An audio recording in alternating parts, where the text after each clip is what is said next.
Hello dear aspirants, welcome back to Bodhisattva PCS. My dear friend, आज के video lecture में हम डिस्कशन करने वाले हैं 67 बीपीएससी मेंस के लिए स्ट्रेटजी को लेके कि आपकी स्ट्रेटजी जो है बचे हुए समय में किस तरीके से होनी चाहिए और किस तरीके का अप्रोच होना चाहिए कि आप 67 बीपीएससी मेंस को जो है इजिली टैकल कर सको। माय डियर फ्रेंड, यह जो आज का वीडियो लेक्चर है हम इसमें चर्चा करेंगे पेपर फर्स्ट के तीनों सेक्शन और पेपर फर्स्ट के जो भी सेक्शन है जो आप थियोरेटिकल पढ़ते हो और करंट अफेयर्स इंक्लूड है इसमें, और जीएस सेकंड पेपर में भी जो भी सेक्शन है उन सबका जो हाईली इंपॉर्टेंट टॉपिक्स है उनके कलेक्शन के बारे में जो आपके एग्जामिनेशन के लिहाज से काफी इंपॉर्टेंट है। और विश्वास कीजिए इसको पढ़े बिना जाना जो है आपका प्रिपरेशन कहीं ना कहीं अधूरा है।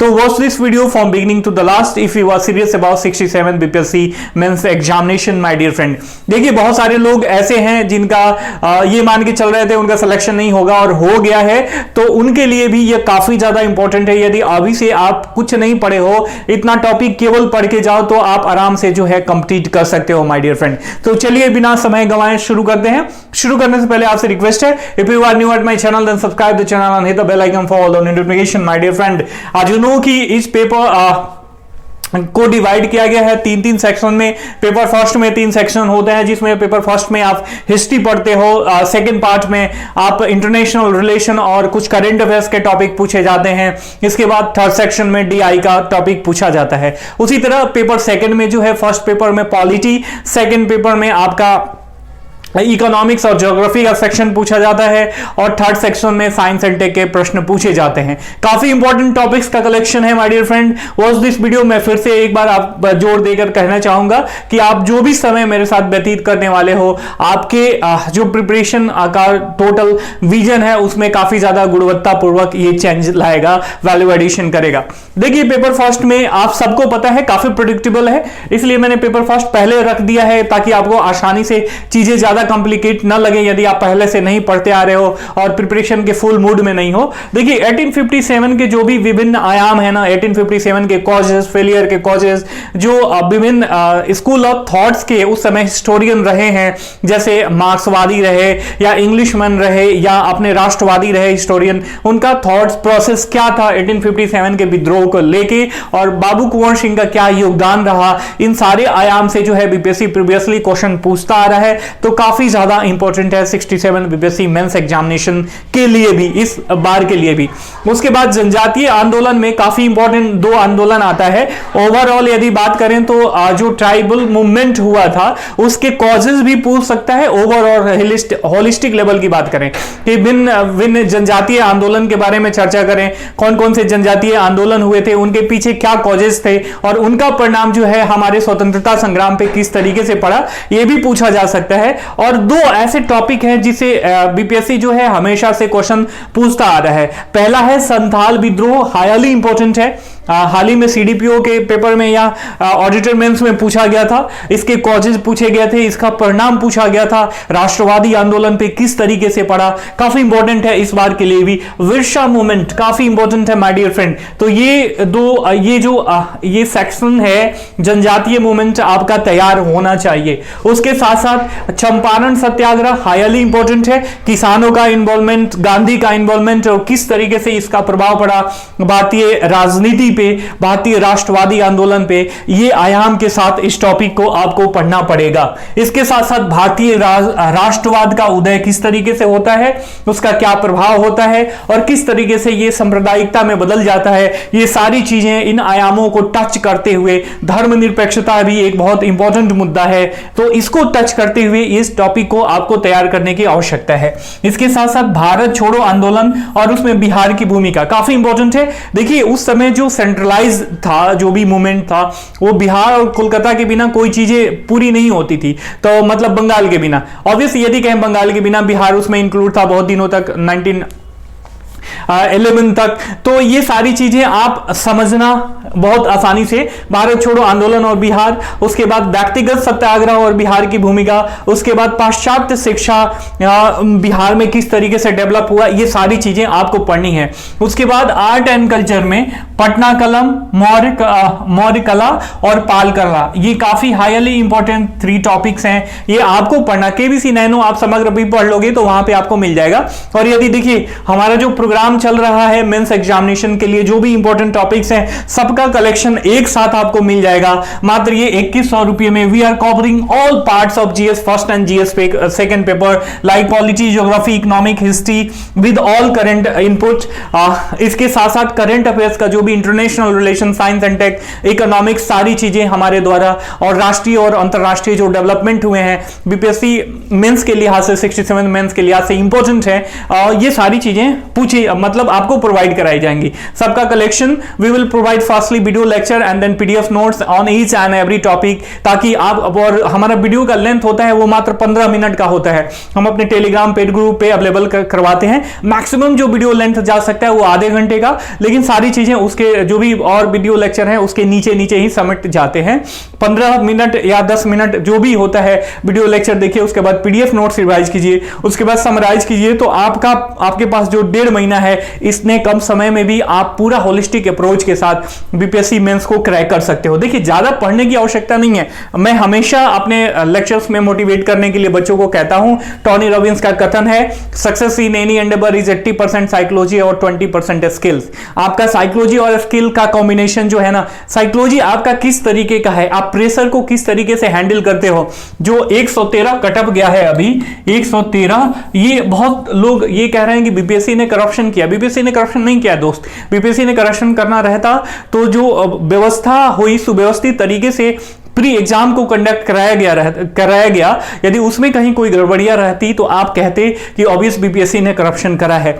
देखिए इस बार का ऑब्वियस जो कट ऑफ है अनप्रेडिक्टेबल है, कोई इतना बहुत मतलब हार्डली हमने प्रेडिक्ट किया था कि 109 जा सकता है, उससे ऊपर नहीं जाएगा, लेकिन 4 नंबर और बढ़ गया, 113 गया। तो इसमें कहीं ना कहीं देखिए ऑब्वियस सब कहते हैं, मैं हमेशा से कहते आ रहा हूं कि नेगेटिव मार्किंग का ना होना, और बीपीएससी जो है कई सालों से एक ही ढर्रे पे क्वेश्चन पूछ रहा है, फैक्ट्स ओरिएंटेड, थोड़ा ट्रिकी होता है, लेकिन जो बच्चे वनडे एग्जाम का प्रिपरेशन करते हैं और बहुत दिनों से लगे हुए हैं, उनका कहीं ना कहीं जो है फैक्चुअल जानकारियां जिनकी हो जाती है पकड़ कर लेते हैं, तो उनके लिए 120 125 हमारे ग्रुप में जो मेंस ग्रुप में जुड़े हुए हैं कम से कम 100 बच्चों का सिलेक्शन हुआ है उसमें से, तो ये सारे लोग जो है ना कहीं क्रैक कर लेते हैं इन सारी चीजों को। नेगेटिव मार्किंग का ना होना, उसमें तुक्का भी सही हो जाता है, और जो गलतियां होती हैं उसके लिए कोई आपको दंड भी नहीं देना पड़ता है, तो कहीं ना कहीं ये पॉजिटिव एड ऑन हो जाता है और कट ऑफ हाई जाने की पूरी संभावना रहती है। तो बीपीएससी 68 के लिए भी नेगेटिव मार्किंग लाने की बात कर रहा है, तो उसके लिए भी आप तैयार रहना माय डियर फ्रेंड, ठीक है। तो if you want to join our program then you can call and WhatsApp on 9810638805, ठीक है। ये हमारा नंबर है, मैं यहां पे एक बार और लिख दे रहा हूं 98 10 63 88 05, या एक और नंबर है 97 170 58 805। आप इस नंबर पे कॉल कर लीजिए, व्हाट्सएप कर लीजिए या मिस कॉल कर लीजिए, ठीक है। इससे जुड़ के जो है आप अपने प्रिपरेशन का स्पीड और स्टैंडर्ड दोनों मेंटेन कर सकते हो माय डियर फ्रेंड। हम अभी हिस्ट्री वाले पोर्शन पर ही थे। इसके साथ साथ असहयोग आंदोलन एवं बिहार की भूमिका, बिहार में जो किसान आंदोलन हुआ था या ओवरऑल किसान आंदोलन, फार्मर मूवमेंट काफी इंपॉर्टेंट रहा है राष्ट्रवादी आंदोलन के लिए, तो ये आपका प्रिपेयर होना चाहिए। उसके साथ साथ क्रांतिकारी राष्ट्रवाद, ये कुछ इंपॉर्टेंट, मतलब इतना यदि आपने पढ़ लिया तो आप आराम से हिस्ट्री में अच्छा स्कोर कर लोगे पेपर फर्स्ट के फर्स्ट सेक्शन में, ठीक है। उसके बाद हम बात करते हैं बिहार समग्र का। बिहार समग्र यहाँ केबीसी नैनो का मैं जोर देके कहता हूं। देखिए केबीसी नैनो से मेरे को कोई पैसा नहीं मिला है, नहीं उसको मैं प्रमोट कर रहा हूं, लेकिन हाँ यदि इसका एफर्ट अच्छा है तो किसी का एफर्ट यदि अच्छा हो तो उसकी प्रशंसा करनी चाहिए माय डियर फ्रेंड। तो इससे जो है कुछ टॉपिक आप नए जो वैल्यू एडिशन आया है मेरे पास ये है, ये इन्होंने थोड़ा सा अजीब बना दिया है, और पुराना वाला एक रेड कलर का भी है मेरे पास। रेड कलर वाला वो ज्यादा सही था, मेंस ओरिएंटेड था, बट अब ये अपडेट करके इन्होंने दिया है। इससे आपको चैप्टर पढ़ लेना चाहिए मेंस के लिहाज से, ताकि जो क्वेश्चन कैसा भी पूछे, अगर डायरेक्ट इन टॉपिक से क्वेश्चन ना पूछे और वहां पे यदि ऐसा क्वेश्चन पूछे जहां पे इन टॉपिक्स का यूज हो, तो बिहार का इनपुट आप डाल के आप अपने आंसर राइटिंग को डायनेमिक बना सकते हो और नंबर गेन करने की संभावना भी बढ़ा सकते हो। कृषि रोड रोड मैप एग्रीकल्चर वाले सेक्शन से पढ़ सकते हैं। भूमि उपयोग पैटर्न काफी इंपॉर्टेंट है, और बिहार में जैविक कृषि, ये 3 ऐसे सेक्शन है एग्रीकल्चर में जो काफी इंपॉर्टेंट है। इसके साथ साथ अदर्स की बात करें तो श्रम एवं रोजगार, ये काफी इंपॉर्टेंट है, और इससे जुड़ी हुई जो भी योजनाएं हैं, जो भी प्लान्स हैं बिहार गवर्नमेंट के द्वारा रन करे जा रहे हैं, वो आपको कंटेस्ट याद होने चाहिए फैक्ट्स एंड फिगर के साथ, काफी इंपॉर्टेंट है। आंसर में जो ये फैक्ट्स होते हैं ना, वो श्रृंगार के तरीके का होता है। जब आप आंसर राइटिंग करते हो और फैक्ट्स डाल के अंडरलाइन कर देते हो तो वो मतलब श्रृंगार दिखता है, लगता है कि हाँ बच्चे के पास ऑथेंटिक जानकारी है, और ये जो स्टेटमेंट लिख रहा है थ्योरेटिकल, ये अपने एग्जाम्पल के थ्रू इसको वेरीफाई भी कर रहा है माय डियर फ्रेंड।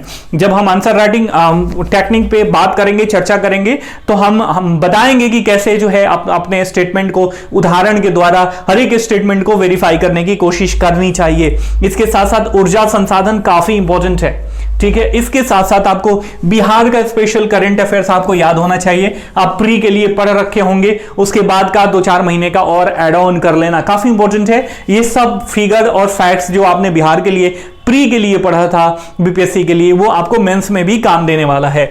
इसके साथ साथ इकोनॉमिक सर्वे ये याद रहना चाहिए, और बजट बिहार का इस साल का काफी इंपॉर्टेंट है। ये जो है ये मतलब आलू के समान आपको काम करेंगे, ठीक है। आलू ऐसी सब्जी है कि बहुत लोगों को अकेले पसंद नहीं है, लेकिन इसको हर एक सब्जी में मिला के बनाया जा सकता है, ठीक है। तो ऐसे ये पोटैटो के जैसे काम करेगा, और ये आपका वैल्यू एडिशन कराएगा, ठीक है। और ये नहीं कि मतलब पोटैटो के जैसे ऐड ऑन कर दोगे तो लोग शिकायत करेंगे कहा आलू खिला रहा है, तो ऐसा कुछ नहीं है। यहां पे ये वैल्यू एडिशन का काम करेगा। पोटैटो का सेंस ये यही में है कि हर एक जगह पे जो भी आप आंसर राइटिंग करते हो वहां पे इन सारे फैक्ट्स का यूज होता ही होता है, डिमांड होता ही होता है माय डियर फ्रेंड।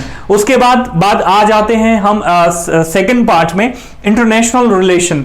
तो बेसिक ऑफ इंटरनेशनल रिलेशन आपको आना चाहिए। होता क्या है कि हम सीधे आईआर पढ़ने के लिए बैठ जाते हैं, तो जो टेक्निकल टर्म है वो हमें आता नहीं है, तो हमें कठिन लगता है इंटरनेशनल रिलेशन।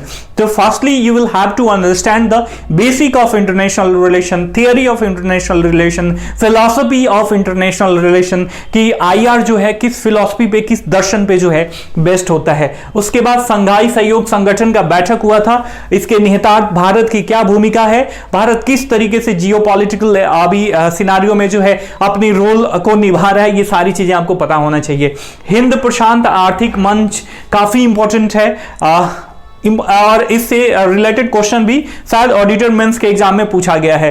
चीन ताइवान इंपॉर्टेंट है, रशिया यूक्रेन इंपॉर्टेंट है, भारत और यूएई इंपॉर्टेंट है, भारत नेपाल रिलेशन इंपॉर्टेंट है, I2UT समूह और क्वाड दोनों इंपॉर्टेंट है, काफी इंपॉर्टेंट है। 14th ब्रिक्स सम्मेलन मैंने बनाया था, मैं फ्री में वीडियो अपलोड कर दिया था मैंने, और सीधे सीधे क्वेश्चन पूछ दिया था इस बार सीडीपीओ, या मैं कंफर्म नहीं हूं, सीडीपीओ ऑडिटर में पूछा गया था। हिंद प्रशांत क्षेत्र और भारत, ये भी इंपॉर्टेंट है। भारत जापान 70 साल हो गए इनके रिलेशन को, तो इससे रिलेटेड कमेंट्री पूछ सकता है कि इनके रिलेशन पे कमेंट्री करें। उसके बाद भारत और श्रीलंका, इतना आप पढ़ लीजिएगा तो आपका इंटरनेशनल रिलेशन कमांड में आ जाएगा माय डियर फ्रेंड, ठीक है। उसके बाद बात करते हैं हम जीएस सेकंड के कुछ टॉपिक्स हैं, कुछ जैसे ह्यूमन डेवलपमेंट इंडेक्स और प्रेस स्वतंत्रता जो सूचकांक जारी किया जाता है, कुछ 3-4 सूचकांक है जिसको आपको मल्टी डायमेंशनल पॉवर्टी इंडेक्स, जिसको आपको याद करके जाना चाहिए। बीपीएससी ने ट्रेंड 1-2 साल से दिखाया है कि ये सूचकांक पूछ देता है। अब बात करें सेकंड पेपर में पॉलिटी की, तो पॉलिटी में संघवाद, फेडरलिज्म, हाल ही में 2 दिन पहले फेडरलिज्म से रिलेटेड जो है आर्टिकल आया था द हिंदू में, बहुत बढ़िया, वैल्यू एडिशन की क्लास में मैं प्रोवाइड कराऊंगा। तो संघवाद हो गया, राजनीति का अपराधीकरण काफी इंपॉर्टेंट है। यहां पे एक बार फिर से मैं आपको रिमाइंड कराना चाहूंगा कि हमारा जो है मेंस प्रोग्राम चल रहा है, रन कर रहा है। यदि आप उससे ज्वाइन करना चाहते हो तो ये हमारा नंबर है 9810638805, इससे जुड़ के आप अपने इस पे कॉल करके जुड़ लीजिए। 2100 रुपए का मात्र ये प्रोग्राम है, और जुड़ के आप अपने प्रिपरेशन का स्पीड और स्टैंडर्ड दोनों मेंटेन कर सकते हो। इसके साथ साथ जुडिशियल एक्टिविज्म काफी इंपॉर्टेंट है, और न्यायिक संयम भी काफी, 2 ऐसे टॉपिक हैं यहाँ पे, संयम भी एड ऑन कर लीजिए, दोनों इंपॉर्टेंट हैं, काफी इंपॉर्टेंट है, आजकल बहुत चर्चा का विषय बना हुआ है। उसके बाद इलेक्टोरल रिफॉर्म, प्रेशर ग्रुप काफी इंपॉर्टेंट है, समान नागरिक संहिता आजकल चर्चा का विषय है। इस टॉपिक ऑफ पॉलिटी लेकिन करंट अफेयर्स के लिहाज से भी काफी ज्यादा इंपॉर्टेंट है my dear friend. E governance काफी इंपॉर्टेंट है, बीपीएससी ने कई बार यहां से प्रश्न पूछा, बीपीएससी के द्वारा पूछा गया है। उसके बाद प्रेसिडेंट, राष्ट्रपति की चुनाव प्रक्रिया इस बार के लिए बहुत इंपॉर्टेंट टॉपिक है। राज्यपाल, फंडामेंटल राइट, डीपीएसपी, संविधान की विशेषताएं, हिजाब विवाद और धार्मिक स्वतंत्रता। जीएस सेकंड पेपर के फर्स्ट पार्ट में पॉलिटी के लिए ये काफी ज्यादा इंपॉर्टेंट है। वहीं यदि साइंस एंड टेक की बात करें तो इसरो और गगनयान, इस बार इसरो से ज्यादा इंपॉर्टेंट है गगनयान, तो ये पढ़ के जाना। सामाजिक और आर्थिक क्षेत्र में प्रौद्योगिकी की भूमिका, जेनो transplantation, semiconductor technology in agriculture, food fortification, NFT, non fungible token काफी ज्यादा इंपॉर्टेंट है। मेथनॉल इकोनॉमी, मेटावर्स बहुत ज्यादा इंपॉर्टेंट है। ग्रीन हाइड्रोजन, 5G और भारत में न्यूक्लियर एनर्जी, इसके साथ साथ क्रिप्टो करेंसी, ब्लॉकचेन वगैरह, ये सारी चीजें जो है इंपॉर्टेंट है। क्रिप्टो करेंसी तो खैर इकोनॉमी में आ जाएगा। इकोनॉमी में बात करें तो एमएसपी का वैधानिकरण, पीएम गति शक्ति, फिर यहां पे मैंने जैसे बताया कि यहां पे हो गया क्रिप्टो करेंसी, हरित क्रांति 2.0। वैसे क्लासिकल हरित क्रांति भी इंपॉर्टेंट है, उसके क्या पॉजिटिव प्रभाव रहे, निगेटिव प्रभाव रहे हमारे सामाजिक, आर्थिक और राजनीतिक लिहाज से, ये भी ज्यादा इंपॉर्टेंट है। इंडस्ट्री 4.0 इंपॉर्टेंट है। वैश्विक आपूर्ति श्रृंखला इंपॉर्टेंट है। टाइप्स ऑफ एग्रीकल्चर इंपॉर्टेंट है। Poverty in India, gig economy, Bihar में व्याप्त आर्थिक एवं सामाजिक विषमताएं, पर्यावरण संरक्षण काफी ज्यादा इंपॉर्टेंट है। इसके साथ साथ आपको प्रीवियस ईयर क्वेश्चन एनालिसिस करना चाहिए। राइटिंग प्रैक्टिस अच्छे तरीके से आना चाहिए। आपको ढेर सारी राइटिंग प्रैक्टिस नहीं करनी है, आपको मतलब ये बीते दिनों में जो भी आपके पास समय है लगभग 10-20 बार भी आंसर राइटिंग प्रैक्टिस कर लेते हो, पढ़ के अच्छे तरीके से 5-10 क्वेश्चन का सेट लगा लेते हो पूरी टेक्नोलॉजी को जानने के बाद, तो आप आराम से जो है कंपटीशन को मेंटेन कर सकते हो माय डियर फ्रेंड। ठीक है, काफी ज्यादा इंपॉर्टेंट है। आई थिंक कि यदि आपने इतना तैयार कर लिया, जो भी टॉपिक है इसका कलेक्शन आपने बहुत अच्छे तरीके से यदि तैयार कर लिया, तो आपका सिलेक्शन जो है श्योर होने के चांसेस ज्यादा बढ़ जाएंगे। इसके साथ साथ आपका ऑप्शनल सब्जेक्ट भी आपके कमांड में होना चाहिए। आई होप कि मैं जो भी कन्वे करना चाहता था आप तक बड़ी आसानी से पहुंचा। हम फिर मिलेंगे, तब तक के लिए साइनिंग ऑफ, टेक केयर, जय हिंद, जय भारत।